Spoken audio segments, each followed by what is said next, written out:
Welcome to the Suburbs with Andy and Greg.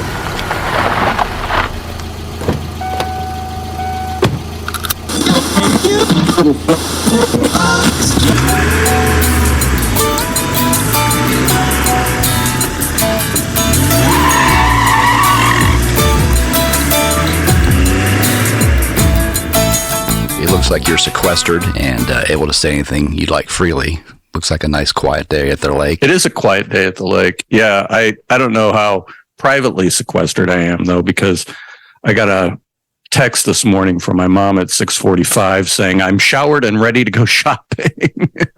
And I had to say, Mom, it's 6:45 in the morning. Yeah, she wanted to get to the 7-Eleven before, right then when they opened at 7. Because she missed the closing time at 11. Yes, she did miss it. You know, the reason I'm laughing so hard at that is because she has, so it's kind of like, boy, this is the connotations of this movie are actually spot on and probably frowned on by most. It reminds me of Cuckoo's Nest because, you know, when they come and give him the meds. Correct. And yes. Jack Nicholson would like hide the meds in his mouth. Mm-hmm. She gets meds at 7:30 in the evening and it puts her down. So it's March in Indiana, which is basketball season. I gave Mom her meds at 7:30 last night, hearkening back to the 7-Eleven.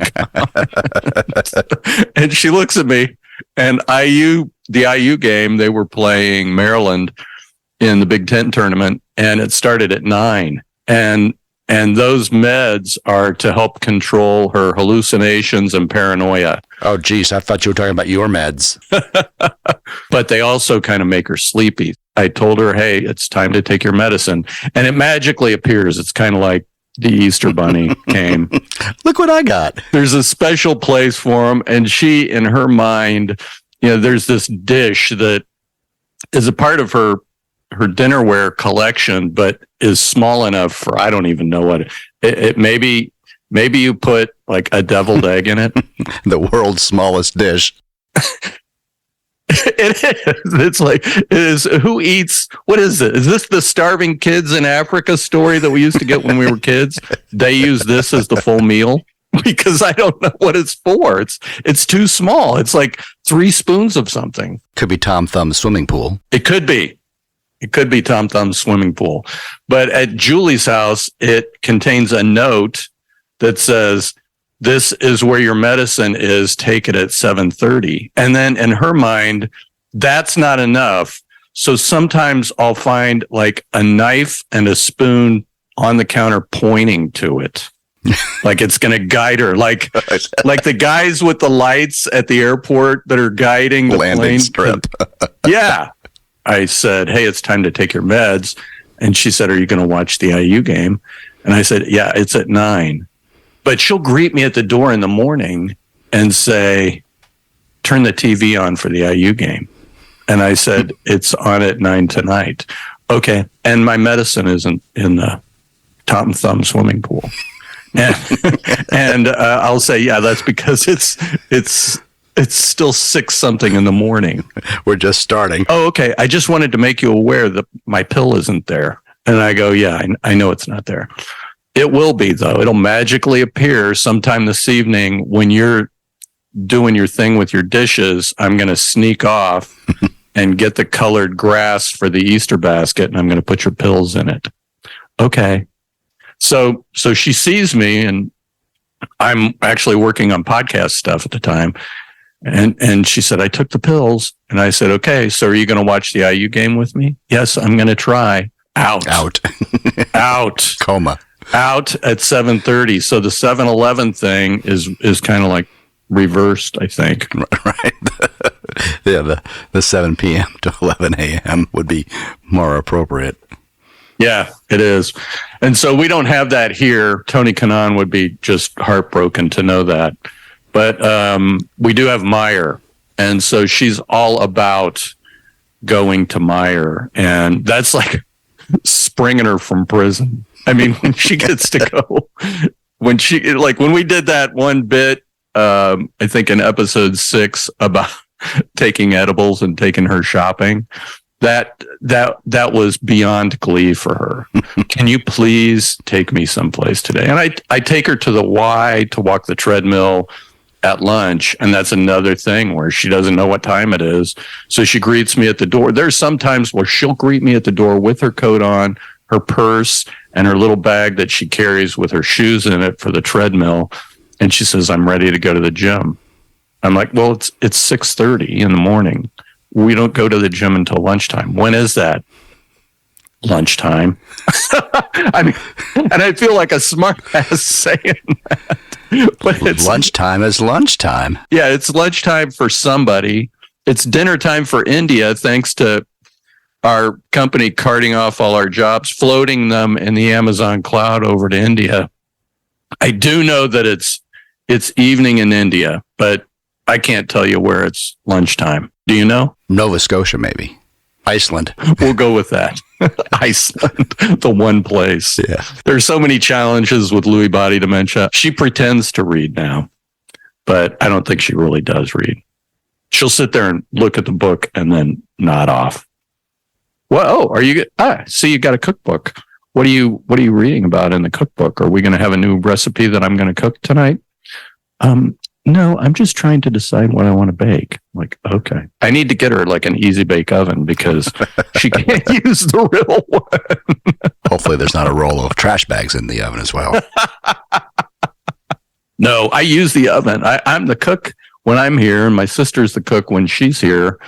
My mom is not the cook, but she'll hover. Like, that's the other thing with her, the way that she is right now. She doesn't initiate conversations. And she wears this house coat before she takes her shower, and she can still dress herself and stuff. But this coat is a zip up robe, I guess, and it's like a powder blue color. And she like will float into the room. She is the quietest person on earth, and she's got this Parkinson's look. So she's got this almost like a permanent scowl on her face. She's shaped like a comma, weighs like 105 pounds, and nothing creaks in her house. So I'll just be sitting there focused on something, and all of a sudden she appears like a ghost. Yes. And she's got that Parkinson's scowl on her face. And I want to say, what is troubling you right now, Julie? I mean, she just like sneaks up on you. So it's now starting to get light at 6 something in the morning. I just turn on the screen, go to Iceland or wherever I'm biking today. I do a 30-minute ride. I don't have like somebody barking at me because I spent so many years in sports having a coach yelling at me. And I did sports in the 70s. You were doing music, and I was being yelled at every day by a coach. I had a coach pick me up by the shirt and basketball trunks and stick my head in the basket and say, "That's where the basket is," and then set me back down. Do you think that would fly today? No. Yeah, there'd be none of that. He'd be fired. He'd be fired as fast as... The Twitter mob would attack him. Oh, my God. Yeah, Karen. There'd be placards out front, people marching. Burned at the stake. Burned at the stake, yeah. Our band director never did that to us. Never did? Stick the kid's head in the tuba and said, "This is what the tuba should sound like." Nothing like that ever happened. Then and the kids' heads in the tuba. You and I talked about this yesterday with COVID. All of a sudden, everybody feels like they need to be on video when they're doing Zoom meetings. So I'm on video talking to a prospect, and my mom starts calling me, and she's like robo calling me in this meeting.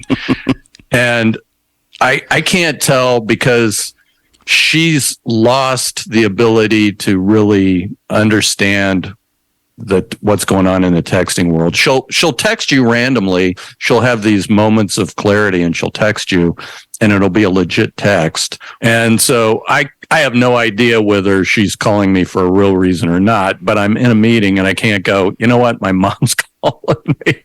Could we pause this meeting because my mom's calling me?" I mean, that just, and it feels weird. Dinner's ready. It feels weird to even talk about her in the podcast because somebody that hasn't heard the previous episodes just think I'm a mama's boy. They're like, what's that guy? That guy lives with his mom. Well, we know about all the guys that live with their mom. We know their life. You're not in the basement, though. No, I'm not. You're right. There is no basement, thankfully. So you're forced to live on the ground floor.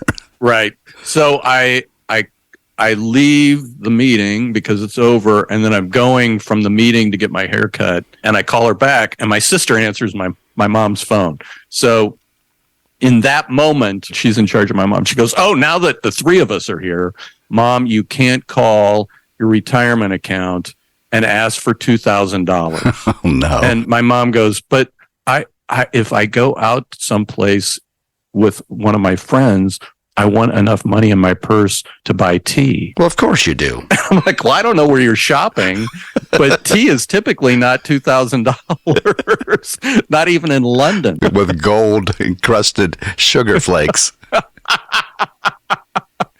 Right. Where, Julie, tell me right now where you're getting the tea for $2,000. The dark web?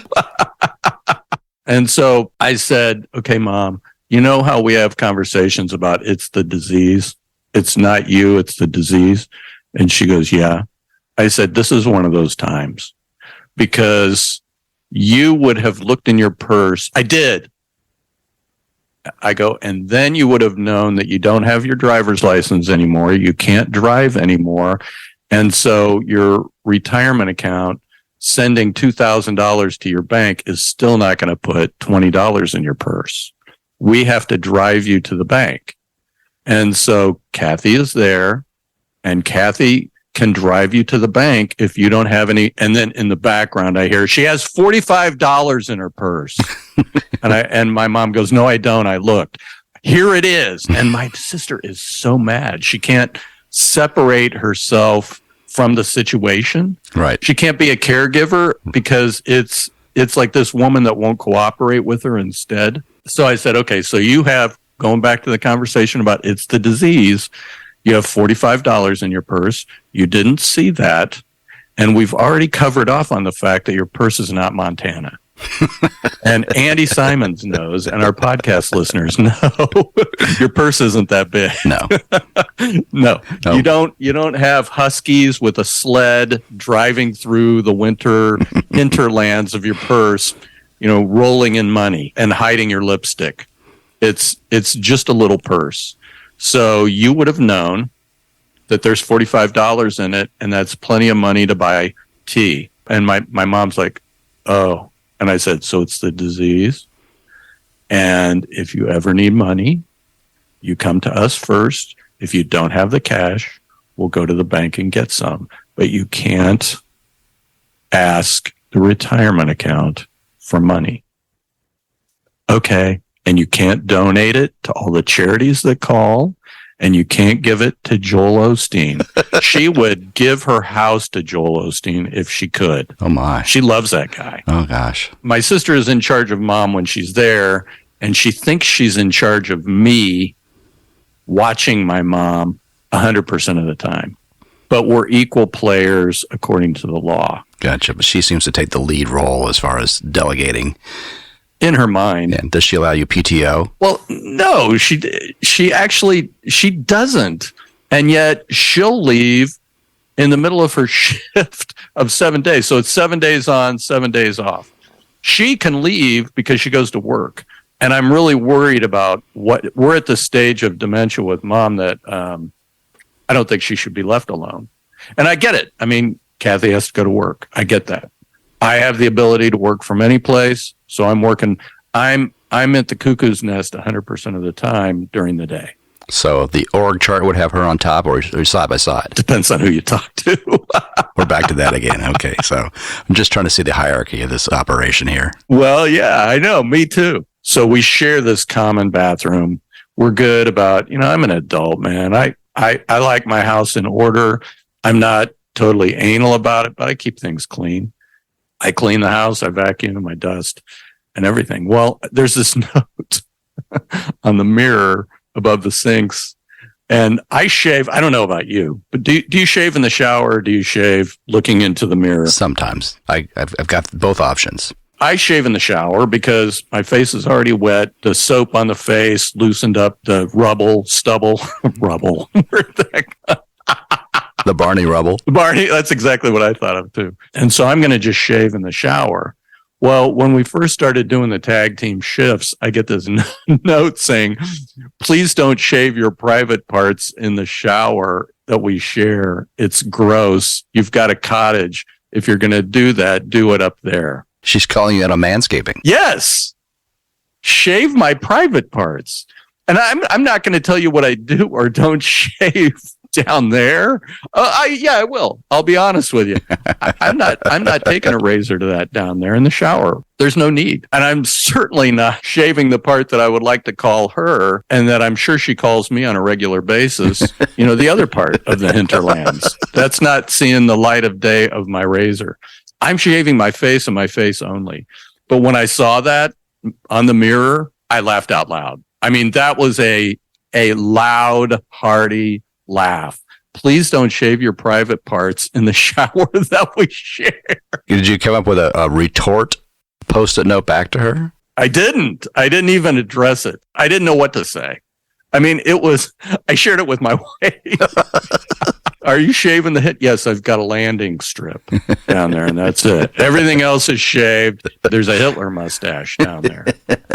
Auf Wiedersehen. It looks like Groucho Marx. All I can now envision is the cigar. Yeah, right. Thank you. Because it's size that matters. So at least you did say cigar and not cigarette. Tipperillo. This is one of those dumb things that parents today do that I can't stand, but everything has to be created equal when it comes to the mom time. It's not, and I just don't roll that way. Like if you and I go to lunch, if I'll get lunch, I know you'll get lunch sometime. I'm not keeping a chart on who got lunch the last time because it all works out in the end. You know what I mean? Mm, sure. And it's that way all the time. Like when we went to the IndyCar race in St. Louis, the tickets are however many $100 and the hotel is however many $100. I get that. We want that to weigh out. Sure. But time, it's a marathon, not a sprint. Exactly. Or if you talk to Carly, who's dyslexic, it's not a sprint, it's a race. I go, I think you got that wrong. I've never seen that on a bumper sticker. Yeah, this is a long game. And so it'll all work out. I'm not trying to take advantage of anybody, but if I want to go to the IndyCar race in St. Pete, and it falls on my week, I'll get you back. You cover me and I'll get you back. I mean, it's just a do unto others kind of thing. Sure. And ultimately, it's not like I'm trying to penalize you. I'm here to take care of my mom. That's the big picture. Let's focus on really the real reason we're all doing this. Right. And did you ask her if she's shaving the hinterlands in her mirror? Did you leave a Post-it note for her? and the calendar, I mean, this is how backwards this whole thing is. The calendar is on the refrigerator. It's not a Google calendar, which would be so convenient.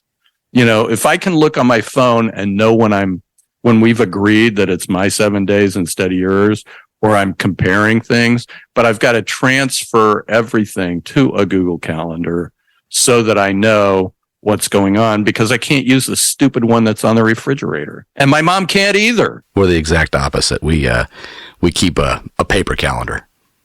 As much as I do technology and love technology, it changes so often with our busy retired lives. Yeah. Things are coming off and coming on all the time. I've got 3 calendars. So much easier. So I used to keep digital calendars when I worked. We just relegated ourselves to a big paper calendar that we flip month after month. But here's the thing, that you both live in the same house. That is correct. Yeah. So I've got my house in Indy. I've got my mom's house up here, and then I've got my work life. My mom's house up here is where the calendar is on the fridge.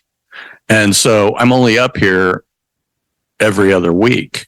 So if something gets written on there, if it was on a Google Calendar, I'd know it right away. It would populate. And I'd get a notification. If something gets written on it with dry erase marker, if she chisels on the stone tablet, then I don't know until I get back up here that somebody chiseled. And here's how my mom uses it.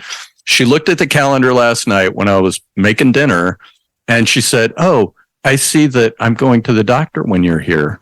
And I looked at and she's looking at the calendar when she says this, and it's got the doctor's appointment on Monday on there, and it clearly says right above that Kathy, and she can't read Kathy, and she thinks it's going on now, and it definitely doesn't involve me, so she can't use it either. She never used it, and so Kathy's idea was Mom could use it, but again, she can't separate herself emotionally, and she's a nurse practitioner, so you would think that she would be able to see this as a caregiver patient relationship. Sure. But she can't separate herself from it being her mom. It's way too personal. Yeah, she can't step away from it.